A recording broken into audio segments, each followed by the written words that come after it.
Next tonight, a man is refusing to return his 9-month-old daughter back to her mother. And her mother is pleading for her daughter to be returned after not seeing her now for 14 days. Valina Jones spoke with the mother and is in our news center with more on what effects childhood development experts say this can have on a child. Valina?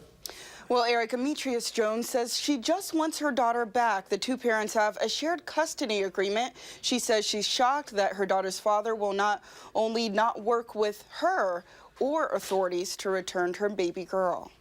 Say I love you. All she ever did was smile. It's a smile Demetrius Jones has not seen in 14 days. It's a nightmare. It's so much going through my head right now. I'm tired of crying. I can't sleep. All I just want is my baby. 9-month-old Zanea is part of a custody battle. Her father, 27-year-old Cody Johnson Sr., has court-ordered visitation rights. He picked her up 2 weeks ago and never brought her back. He never not once contacted me about Zanea, her whereabouts, or anything. Jones is not alone. According to the federal government, around 200,000 children are unlawfully taken by a family member every year. Just last month, authorities say 9-year-old Dalton and 11-year-old Avery Brown from Anago were taken by their non-custodial mother. Police are still looking for them. The most important thing is that the parents need to separate out the challenges that they're having with each other from their relationship with the child.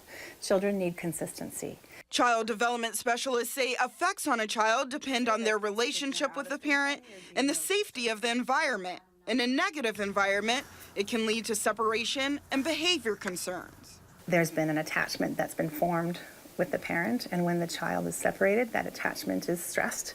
So there's going to take some time for that to be repaired. Long term, we can start to see some more serious consequences. So if there's toxic stress, if there's trauma, then we start to worry about longer term behavioral issues. As for Jones, she's holding on to hope she will soon be able to see her daughter smile in person instead of pictures. I'm going to get her. I have faith that, God is going to bring her home to me. Now, Madison police, say they have probable cause to arrest Johnson for felony child custody interference, but say they do not believe the child is in danger. Authorities have contacted law enforcement agencies in both Illinois and Indiana, where Johnson has family. All hopeful for a safe return. Valina Jones in our news center tonight. Valina, thank you.